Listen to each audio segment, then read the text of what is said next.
assistant pastor. Sabi niya, Pastor, dumaan tayo sa Bico. Naku, hindi ako makakulo. Nanang pera.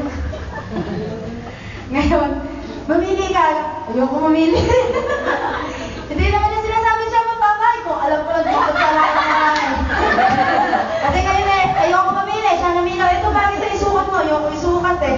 Pumili ka ng tanong pantalon. Ito yun eh. Kasi, ayoko pumili. Alam ko pumili. Tapos dahil naman sa Bico, minsan, di ba? Mahalin doon. Eh, siya pala magbabayad. Kaya naman na, ako magbabayad. Ay! Hindi, ba't din mo sila? Alam mo yan mga kapatid ko, pag inuna mo si Lord, puputusan niya kahit sino para pagpalain ka. Amen! Palakpakan natin siya. Because He is faithful. Pwede hindi ka nabibili ng pagkain mo kasi amo mo na magpaprovide. Dati hindi na nabibigay ng pagkain, hindi mo bibigay na kasi tapat ka sa kanya. Di ba? Pinapadala mo ng allowance sa mga anak mo, tapos biglang merong nagbigay ng support doon, hindi mo maalaman. Isang nawawalan ka mag-anak, naghahanap ako ng bibigyan. Naghahanap ako. Alam mo yun? Nangyari yun sa isang kapatid natin, di ba? Sila noon, wala siyang pang-process sa Canada. Naghahanap yung kamag-anak niya ng matutulungan, binigyan siya. Alam mo yun, kapag katapat tayo sa Panginoon, He has million ways to bless you. Hindi siya nauubusan ng idea. Amen! Panginoon. So, set your mind. Kaya iset mo muna sa Kanya. And keep it set. Kasi, sinet mo ngayon, bukas. Amen? Iset mo ulit. Kinabukasan. Iset mo ulit. Bakit? Nababagong settings. Kapag dumating na pangangailangan, mababagong setting. Di ba? So, keep it set. Iset lang natin araw-araw. Kaya, kung mercy ni Lord ay laging new every morning, di ba? Dapat tayo din, new every morning ang ating, commitment. To commit ourselves to the Lord na magbe-pray na ako, magbabasa na ako ng Biblia, gagawa na ako ng mabuti, di ba? I-ayos ko na buhay ko. So, do not believe Satan's lies. Ang battle o battle? Ang battle ay nagaganap hindi sa pisikal. Sinasabi ka lang na the weapons of our warfare are not carnal.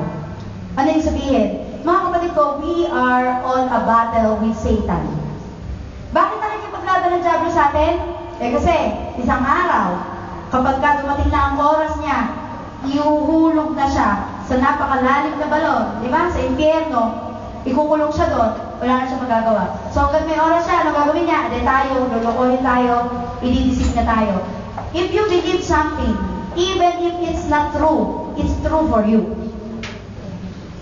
Kapag ka naniwala ka sa isang bagay, kahit hindi ito totoo, magiging totoo ito para sa'yo. Kaya maraming naliligaw sa mga kulto.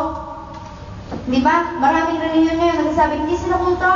Pero anything, any doctrine, any religion, or any church na nagdadagdag ng anumang nakalagay sa Biblia, kulto. Bakit? Kaya nga, ikinompress na ni Lord sa iisang libro. Wala nang dagdag pa. Amen? Ano mang natuturo ng hindi nakaayon sa Biblia, kasinungalingan. Maraming tao, pinaniniwalaan nila ang kasinungalingan. Ngayon, pagka siniran mo, alam nila, totoo yun. Kasi pinaniwalaan nila yun. Amen? Kaya napakahirap mong sharean yung isang taong nakakumit na sa isang kultong reliyon, di ba? Pero walang imposible kay Lord. Kaya naman napakahirap. Bakit? Kasi the mind, the battlefield is our mind. Kaya ingatan natin ang ating mga pag-isip. Amen? Ang space o empty space sa isip mo, pwede lagyan ng diablo. Ngayon, kapag ang isip mo empty, anong ilalaman mo? At yung mga bagay na para kay Lord. Kasi kapag nilamanan mo ng kung ano-ano yan, sipin niyo ito, no? Gusto mo magdilig kay Lord, gusto mo lumago kay Lord. Halimbawa, naglilinis tayo ng bahay, alam mo yun? Wala tayong ginagawa. Ano ang iniisip mo? Alam mo ba nagtatrabaho tayo, gumagana ang isip? Sino dito yung nagtatrabaho, hindi gumagana ang isip? Wala lang naman. Kinausap na nga mo. Maria. Tapos pag wala siyang ginagawa, saka lang gagana. Hindi ba lahat tayo gumagana ang isip? Kasama ko ba kayo? So dahil gumagana ang isip natin, ano naman yan? Kahit di na kayo sumagot, kayo na lang ang sasagot sa sarili niya. Kung ano naman ang lagi ng ating isip, magiging ganun tayo. It's like what is said in Proverbs. For as he thinks in his heart, so is he. Lumalabas. So kung ang lagi mong iniisip, yung mga kasamaang ginawa ng asawa mo, pinagtaksilang ka, nagkaanak sa labas, pinasok na ngayon. Yeah? Alam mo yun, kung lagi yun ang umiikot-ikot sa isip mo, alam mo kung anong maiipon sa'yo? Bitterness. Ang ganda ng patutunan ni Sister Romeline kanina, di ba? Alam mo yun, kapag daw ikaw ay na kay Lord, lahat ng pait at sakit nawawala. Why? Because He is the great healer. Amen po ba? Hindi ba pwede hindi magpapatawad ang sino mo na kay Lord? And praise God. Dahil natuto siya magpatawad, na-restore yung mga broken relationships, di ba? Nabuo ang hindi mga buo. Ano sabi na kanina? Amen? So, do not believe Satan's lies. And the battlefield is your mind.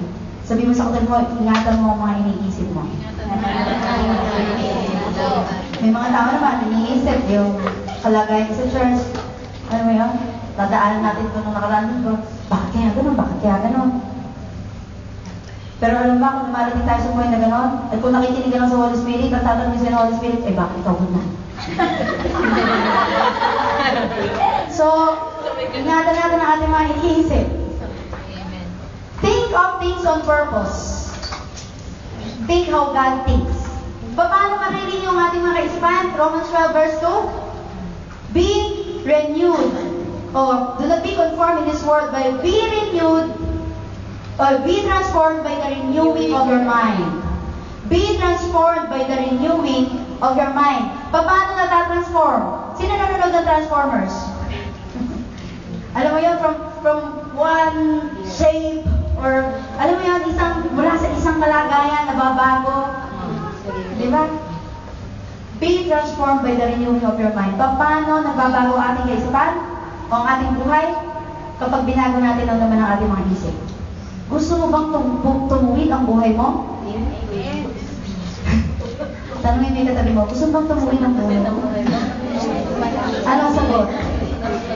Sabihin mo, ituwid mo ang isip mo. Amen? If your mind is straightened up, your life will be straightened up. Bakit? Kasi yung mga iniisip natin yun ang ginagawa natin, di ba? Where your mind goes, the man follows. Amen? Where your mind goes, the man follows. So kung matuwid ang isip ng isang tao, hindi naman yan babaluktot sa gawa eh.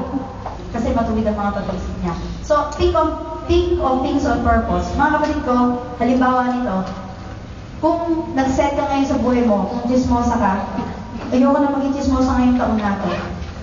Lord, tulungan mo ako. Ngayon, may tumawag sa'yo, nagkausap kayo, set your mind na hindi ka na mag-chismis. Alam mo, pag nakaset ka, may iwasan magkasala. Bakit? Nakaset kayo. Alam mo na ano gagawin mo. Di ba? Amen? Ngayon, kung sa gossip yun, di ba? Eh kung area of finances naman, nakaset ka na, hindi na ako gagasta. Hindi na ako magpakabaon sa utang. Marami kasi tao, binibilang na ang sisiw, hindi pa lumalabas ang itlog. Eh paano kung mabubok? Patay. Amen? Alam niyo ba kung ano bubok? Kasi Tagalog yung baka hindi naiintindihan ng mga Bisaya. Ang bubok ay hindi naging kiti o hindi naging sisiw. Itinitinda lang yun para maging penoy. So mga kapatid ko, bilang ka ng bilang ng sisiw, hindi. Kikita kami sa Pilipinas. Meron kami ibang pagkukunan, okay lang. Eh paano kung mabubok? So huwag mo bilang yung sisiw hanggang di ba ipinapanganak. Pag pinanganak na, amen, what's the point? Kung ang purpose mo, makalaya ka na. Ngayon, ngayong taon na to, set mo ang isip mo, hindi na ako bibili ng hindi ko kailangan. At kahit iniisip kong gusto ko, hindi ako bibili, mag-pray ka. Lord, tulungan mo na lang po si Pastora Ana na bigyan ako nito. Hindi, alam ni Lord ang desire mo, to do good things, iayos ang buhay mo, straighten up ang buhay mo, gagamit siya ng ibang tao para tulungan ka. Amen? Gagamit siya ng mayayamang tao para tulungan ka. So mga kapatid ko, katulad sabi ko kanina, isipin mo yung mga bagay na gusto mong gawin at si Lord na bahala sa mga hindi mo kaya. Si Lord bahala sa mga hindi mo kaya. So, think of things on purpose. Do not make decisions based on your feelings. Sino may feelings? Karaniwan, kapag ang tao emosyonal, lagi na lang, ano ba, feelings. Pero mga kapatid ko, ang feelings ay pabago-bago at ang feelings ay mandaraya. Kung paano sinasabi sa Jeremiah, the heart is deceitfully wicked. Who can know it? Maghintay ka ng tamang panahon para gawin mo yung desisyon mo. And binigyan tayo ni Lord ng free will and the Holy Spirit to guide us in making decisions. Alam mo yung Holy Spirit, ang ginagawa niyan, kinukonvict ka. Yun yung tinatawag na conviction. Ang sabi ng iba ay, anong tawag ng iba doon? Kinukonsensya ka sila. Pero totoo nun, if you are a child of God, kung tinanggap mo na si Lord sa buhay mo, nandiyan ang Holy Spirit sa'yo, nananahan sa'yo, Christ is in you. Siya ang kumikilos sa iyong kalooban. Alam mo yung feeling na, alam mo yun ang gusto gawin ng Panginoon eh. May Holy Spirit at may free will din naman. Ano free will? Preference mo na kung anong gusto mo, di ba? May mga taong gusto lang dito sa Hong Kong, may mga taong gusto sa Canada, but the important thing is know when the Holy Spirit is working and know when the flesh is working in your life. Flesh lang ba o spirit ba? Kaya talagang nangangailangan tayo manalangin sa Panginoon. Di ba? Gusto mo ngayong bilhin ito, gusto mo ngayong araw na to. Alam mo, maghintay ka lang ng ilang araw pa. Kahit isang araw lang, kung gusto mo pa rin bukas, pero mag-pray ka. Why? Kapag kalooban ni Lord isang bagay, and ikaw ay talagang inaalam mo kung anong sagot niya, kapag hindi kalooban ni Lord, nawawala na yung pagkagusto mo eh. Amen? Pero kapag kalooban ni Lord isang bagay, lalo mag-aapoy-apoy. Pwera na lang kung pinalo na konsensya mo. Ba't kinakali mo konsensya ng isang tao? Patuloy at paulit-ulit na pagkakasala sa Panginoon at hindi na lumalapit kay Lord, wala na. Hindi na siya makakonfig ng Holy Spirit. Hindi niya madama yung pangungusap ng banal na Espiritu. Pero mapalad tayo. Sabihin mo sa kapatid mo, you are blessed. You are blessed. Bakit? Hindi ka na mahihirapan because God is in you and do not make decisions in the heat of your emotions. Ito, lesson sa akin. Mahilig akong magsalita ng tapos. Kaya sabi ko rin isang araw kay Pastora Ana, hindi na ako magsasalita ng tapos. Period. Why? Do not make decisions in the heat of your emotions. Kasi ang tao kapag galit na galit, alam mo yun? Galit na galit sa asawa. Hiwalay na tayo ngayon! Lumayas ka sa mga bahay ko! Ikaw lumayas, bahay mo yan! Alam mo yun, kapag galit na isang tao, ang dami niyang ginagawang desisyon na paglipas ng ilang araw, tatanungin niya sa sarili niya, ba't ko ba ginawa yun? Amen? Yung mga nagbe-break sa amo. Halimbawa, ngayon inaapin ng amo. Ngayong araw na to, ginutong, inutusan, pinaglinis ng atep.